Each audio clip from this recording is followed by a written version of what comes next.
I love making stories. My creative side is one that always puts something, and once I get that idea going, I just need to say it, I need to write it, I need to create something. Even if it's not my own stories, I just want to be a part of that system. And Avengers Endgame is stuck in my head, and I've created this version of the story, mostly based out of the first trailer of the movie. The movie is officially coming out next week. There are supposedly spoilers out there. This might work as a way to get your Avengers fix in without any of the spoilers that go across to it. I do a lot of speculative, weird fan fiction things, sort of in the style of Masako X from Team 4 Star, or in the style of Max Landis, who hasn't been around on YouTube in forever. Hope he's doing okay. But yeah, this is my version of Avengers Endgame based off the first trailer only. Most of the ideas I have are already disproven after trailer 2 and other information that's been coming out, so ignore whatever things. This is not official. I have zero notes, so this is just straight out of the top of my head, things I've been working on for a while. It's been a few days since the snap. Everyone is still sort of figuring out what's going on. Half the people in the world are gone, and no one is exactly sure where or how or why. There's a lot of religious people out there who believe this is the rapture. God has taken half of the people, and these were the good people, so that has a few complete crisis going on, even if you don't believe that they were destroyed. The UN, all of the Earth's governments are looking towards Wakanda because the spaceships from Thanos arrived in Wakanda, and they think they might be somewhat responsible for something. The Avengers also might be responsible for something since they were working with Wakanda, and those were the last sightings, including one Steve Rogers, who has been like enemy number one. And just a complete fugitive. So they're distraught. Our heroes are just trying to figure out everything that's been going on. They have no idea really where could anyone be. Rocket, he's the last one of the Guardians of the Galaxy, but he doesn't know it yet. He swears that Quill and Drax are still around, and Gamora. These are the people you can trust. These are the real leaders. These are the adults. He's just super depressed about losing Groot. He has no idea about the rest of the people. Oh, Steve Rogers, Captain America, he's unable to fully process anything that's going on because he feels extra responsible for everything. And the Hulk, Bruce Banner, he's trying to piece together things. They have the Nick Fury pager to summon Captain Marvel, and they're not entirely sure how that works yet. And we also see something that Bruce has been working on. It's Vision, but not exactly Vision. He's sort of like grayscale Vision. He has some of the original Paul Bettany AI from Jarvis, but that's about it. He's not really sassy. He's not really interesting. He's just sort of complaining and there and has no real personality. And that's one of the first few things that makes you go, eh. And Thor, we're not entirely sure how Stormbreaker works under the worthiness scale. So he tries to like give it to everyone to see if they're worthy, because he doesn't feel worthy at the moment, and yet he's able to carry it. And he's wondering, is this something that should work or is something that shouldn't? And Vision, who was able to hold original Mjolnir, can't hold Stormbreaker. And we're not sure if that's because worthy, is that because he's alive or not alive. It's a weird process. And Thor doesn't want to hold Stormbreaker because he sees it as the symbol of his failure. He had ultimate power, and it couldn't be done to stop everyone and save everyone. And he's just trying to figure everything out. Plus, every time he holds it, it just gives him all of this extra PTSD. He has voices in his head. Everything is just going wrong. The world is in chaos. And you start seeing these narrative branches spacing out, at least in my version of it. Captain America is trying to figure out how to restore everything back to normal. Okoye from Black Panther. She's sort of the only representative of Wakanda with the group, and it's extra weird because she's basically being summoned back to be in Wakanda, the Black Panther's mother. She is supposed to be the queen, but she's distraught. She's lost her son. According to the posters, Shuri was also gone in the snap, and she can't handle any kind of leadership. Okoye, as leader of the Dora Milaje, is seen as a centralizing figure that can hold on to some degree of power. And we're not entirely sure. And she sort of sees that split. Like, do I follow my nation? Do I follow my patriotism? Do I follow my duty? Or do I need to stay with these heroes who I haven't really connected with outside of maybe Captain America for a few minutes, but that's about it. She's still trying to figure out, and she's sort of being pulled away in every sort of direction. Black Widow, she's, a human, relatively speaking, so she has no powers. But she still feels that she could have done something. And she's sort of taking up what's left of S.H.I.E.L.D. and organizing everything, because with all of the chaos, there's no way you can control what's going on in the world. And they're trying to figure out what's going on and maybe try and put some kind of order, be heroes for everyone who swears that the world is being destroyed. In the meantime, Tony Stark is in the middle of space. He's doing the little video for Pepper. And he's dying. He has no idea what to do. He's still injured. They're running out of air, food, water. His time is up. Nebula is flying the ship that she came into to Titan. And the only thing that they have any kind of information on is the location of the soldier, or at least what Gamora told her. And it's a faraway place, but they're close. There's hope. They have no idea what they can do there, but it's the only thing they've got. Stark wants to redeem himself. He's lost his protege in his arms, and he was leading that team. He could have stopped Thanos. He has no idea the severity of the snap. Nebula just wants revenge. You killed my sister. You're a horrible father. I need to kill you. Like, now. They're not entirely sure what's going on, but they're going to arrive to the place of the original soldier. Cut back to Captain America, Thor, and the rest of our heroes, and suddenly Ant-Man shows up. Hey, I'm alive. I don't know if you noticed. What's going on? They're trying to figure out what they're doing, and War Machine is sort of trying to establish himself as the default leader of what's left of the Avengers, while Natasha's trying to figure out S.H.I.E.L.D. And, they're in that Avengers base that you saw at the end of Winter Soldier. And, we're trying to figure out, why is Ant-Man here? Good thing he's alive. We haven't seen him in a while. What's going on? And he explains that he got lost in the microverse, and how the microverse has all these different things, and he's theorizing that if you get small enough, in theory, you can cross between dimensions. We saw it in some way between the Tesseract and not just being able to teleport between one place in the universe to another, but rather being able to go between the different of the 9 realms, between Midgard being the universe, Asgard, etc. He theorizes that there may be some degree of a portal, but they just have no idea how to get to it. Natasha is seeing, on the other hand, that there's a bunch of vigilantes showing up, and a lot of people basically going out there and being crazy. So she decides, look, these are people, they're not supervillains, they're not anything with crazy powers, maybe I can stop them, maybe I can do something to contribute to the world. Okoye goes with her, and a couple of other random S.H.I.E.L.D. agents go as well.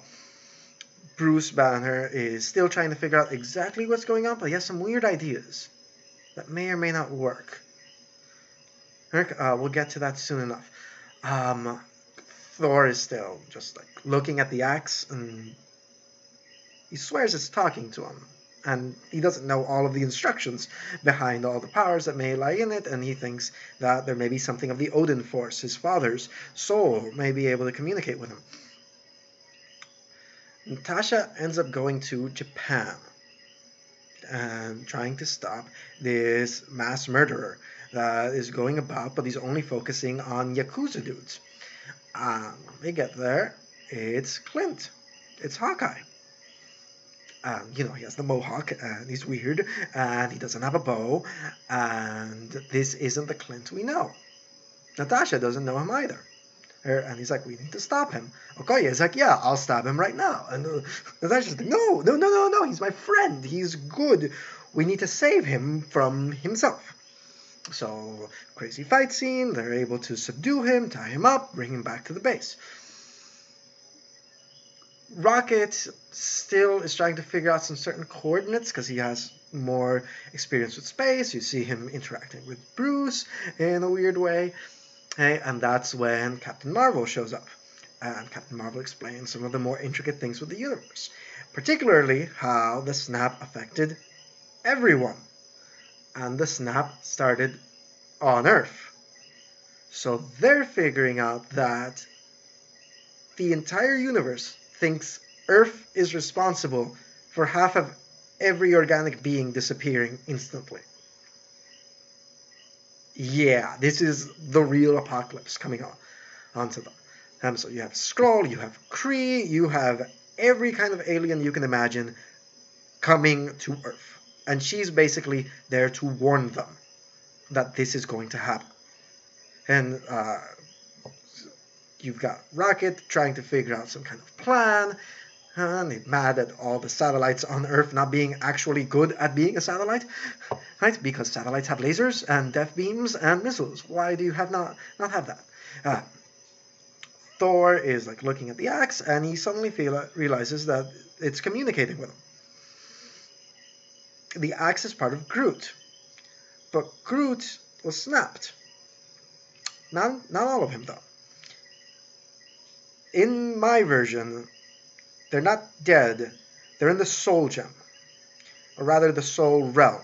Everyone who is snapped out of existence exists in a pocket dimension within the Infinity Gauntlet. And Groot is there, and he is able to communicate with himself through the axe. And Thor, because he knows Grootese, thanks to, as we established in Infinity War, he's able to more or less understand what's going on. Cut to inside the gem, where we have Doctor Strange explaining to Quill why is this plan going to work. Because everyone is like, how is this the future where we win? And he sort of goes onto the different steps as to why it had to happen that way. Had the fight not gone on the way it did, other people would have been injured and Tony would have been snapped out of existence, or Nebula. And both of them needed to be alive for this part in particular, which is they arrive at the planet where the Soul Gem is. They see Red Skull. Red Skull explains to them what it means to be cursed with knowledge. In my version, if you have direct contact with an Infinity Gem, you have a 1 in a million chance approximately of being cursed with knowledge, aka that you have access to some of the powers of another gem. So Tony, after going through the Tesseract at the end of Avengers 1, has the Time Gem somewhat in his brain.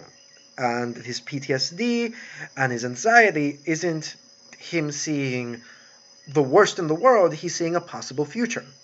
And these are the things that help him do things to try and make the world a better place, and ultimately fails at them through Ultron and other elements. Thanos has the Mind Gem in him, and that's why he's able to recognize other people that are cursed with knowledge, aka I recognize you, Stark, and he's able to pinpoint the other Infinity Gems, but only one at a time. Um, and not the Soul Gem. And the Soul Gem is different. Red Skull, after having gone through the Tesseract, knows where the Soul Gem is and is basically transported there through the Tesseract. Gamora, when she held on to the Power Gem, was able to get at the location of the Soul Gem, hence why she knew where it was, not some weird MacGuffin that nobody was able to properly explain. They get there, Red Skull explains everything that's going on, they explain more or less how the Soul Gem works, but at a bargain. He asks that even though the Soul Gem is gone, he's still tethered to this planet's asteroid flying object through space. And, he wants to be free. And they negotiate. And Nebula is like, no, we'll get you free. Don't worry about it. I'll figure out details later. There you see some of the other elements that go into the gem, particularly how you can still get people in and out, soul for soul. And we also figure out what happens to Thanos and why the gauntlet sort of broke after the snap and where is he right now. In my version, Bruce knows a lot more things and he doesn't know how to explain them because Loki mind melded himself, Spock style, into his brain and is being able to give him some extra knowledge about everything that's going on. And also because the mind link exists, that's blocking off Hulk at the moment. And they're able to discern that once you figure out X levels of things, what happened with Thanos, upon using all 6 gems at the same time, he basically became a god. But he was one of the half and half of the snap. Thanos effectively stopped existing at that moment. That's why he sort of regressed into the garden and Kid Gamora was there. That was his mortal self. And that's where and with that, some of the gauntlet went with him. Thanos in deity form survives and teleports himself at some other point in the universe. The gauntlet is effectively messed up. The plan is they need to find Thanos in the Soul Realm, beat him up, bring him with them to the other side of the universe, fuse the gauntlets back, beat Thanos at some point during this, unsnap the universe along the way. And there's this theory that not only can we unsnap half of the everyone back, but we might be able to do some other cool things as well with the rest of the energy from the gems. So what happens is Tony Stark recognizes that he can do soul for soul swap. And he's able to kind of communicate there a little bit to the people who are there, and Strange is able to talk to Groot, etc. The plan is we need to get people to come in through the Soul Gem, through the Microverse, which will serve as a bridge. Once there, they are going to beat up Soul Thanos, and in the process do the trade, so that the other heroes can show up at the other side of the universe and bring Thanos with them, bring the gauntlet with them, beat up Thanos, restore the world. The people who go are pretty sure it's a one-way trip. Soul for soul, after all. Let's head back to Clint for a second. Clint is basically the Joker. No, not the Joker. He's Two-Face from Dark Knight Returns. He suffered amazing, agonizing pain, and they explain why. They start to show on and you flashback, and you see on the news how it's a few days earlier, and the people are disappearing into the ash, and his family is there, and they can see that the world is dying. They think everyone is going to be consumed by this. And this kid that Clint is basically put under his wing, Kate Bishop, aka Female Hawkeye, starts to disappear in front of their eyes. Clint's wife looks him in the eye and says their secret password, which is basically that they know it's a slow and painful process, and she wants to make it a quick one for her and the kids. She's not strong enough to do this. So Clint, in this moment of agony, basically does a mercy killing on his wife and kids and recognizes that they're not turning into ash. And he's not turning into ash either. So he killed them for nothing. And he's sort of gone crazy. And he wants to do everything possible to save them. And, it takes Natasha and Okoye to sort of fix his brain just a little bit. And he thinks that these wishes that people can do through the gem might be able to bring his family back. And he's going to help them and do just that. So he volunteers for the mission, as does pretty much all of the old guard of heroes. Because Doctor Strange has seen the future so many times, and he's been there for a while, he coordinates with the different heroes. Okay, they're going to do this. We need to be ready to show up on the other side of the universe. There's to do this. They're going to go through the microverse, all of them, and sort of push themselves in, get Thanos, push them out the other side. And you see sort of this super heart-wrenching moment when Captain America tells Bucky, you need to be the new captain. And he salutes him. And he sends him off. And Okoye is about to sacrifice... Black Widow is about to sacrifice herself for Black Panther. And Okoye is like, no, this is my duty. The Dora Milaje protects the king no matter what. This is my job, not yours. Hawkeye sacrifices himself for Kate Bishop. They don't know what's going to happen. Tony Stark, on the other side of the world, sacrifices himself for Spider-Man. Nebula, still robot, has a soul, sacrifices herself for Gamora. And they have these crazy fight scenes. They stop basically pacifist farmer soul Thanos.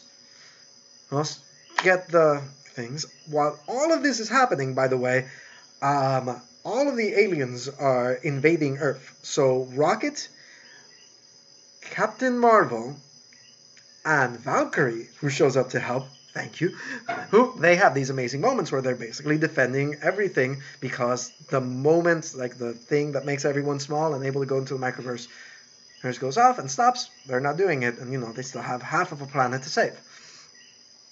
They go off to the other side, and they basically, through the magic of the soul realm, they're able to basically transport themselves to the other side of the universe. And everything goes more or less according to plan. So Thor is able to sort of stay in the soul realm, and sort of he gets unsnapped eventually. Through the magic of the unsnapping, people come back. There are some people who won't come back because they sort of died accidentally along the way, or they would have died anyway, so their souls are kind of stuck there. And you see this like tender reunion between Captain America and Tony and everybody else, and they do the unsnapping, and they sort of use their wishes accordingly. They use the space gem to move everyone from the other side of the galaxy back to Earth. They use the time gem to restore a few people back. They use the reality gem to make Vision back into Vision, because he doesn't have the mind gem anymore. And a few other things along the way, and the old guard is basically phased out. And we see these new heroes coming in to step into their shoes, And one of the wishes is to get Loki back. Interestingly enough, they sort of put him in a shapeshifter sort of Ultron body, and they sort of split his mind back in there. So, our favorite agent of chaos is back along the side of the living, but, Thor sacrificed himself. And the old guard is gone. And no one's really sure what's going to happen. But it's enough of a happy ending for now. The world is back to normal. The invasion stopped because, people are back in ships and they're getting radio messages from all over the world and all over the universe that people are back. No one's exactly sure what happened, but that's close enough to good. I guess that's the end. So the post-credit scenes in my version are, you've got... I forgot to explain this part. Nebula, before she sort of does the soul for soul trade and leaves Red Skull all alone on the asteroid, like the thing where the soul gem was, she hooked up her ship to explode and cause a giant and unstable explosion that basically blows up the asteroid, sends Red Skull hurtling through space. Since he's like in ghost form, he can still breathe in space and he's okay. Hey, but not really. Yeah, he curses Tony and Nebula, etc. And all the people on Earth. So the post-credit scene number 1 is Red Skull is sort of floating through space, and lo and behold, he gets caught by this super silvery dude riding a surfboard in space. And he's like, you seem to be cursed with knowledge. I think my master would like a word with you. Cut. And that's how we get Phase 5, Fantastic Four, Galactus, all that cool, good stuff with Marvel. Okay, and if you haven't teared up a little bit, here's going to be the part where everyone is going to get a little happy tear. The ultimate last post-credit scene is as the people are going away from the Soul Gem and the old heroes stay there, they're like, okay, so what happens to us now? It's like, are we stuck here? Are we off into heaven, the afterlife? We've never really believed in this kind of things before. And there's other people there because, they weren't able to be saved. And they're like, I don't know what's going to happen. And then old guy is there. And it's like, don't worry. For those who truly believe, it'll be good. Excelsior. And that's the final ultimate Stan Lee cameo as they sort of all go into heaven. That's going to be crazy. None of that is going to happen into the movie at all. It would be awesome. I doubt it. Anyway, this is my face. I'm sorry you had to see it for almost 30 minutes and my weird voice. Take care. Good luck. Have a great week. And hopefully actual Avengers will be way better than this. I'm going to put my link to my blog over here, and you should go see it. I wrote a book. If you want to see actual fiction by me, there'll be links to there too. Take care. Have a great everything. Bye.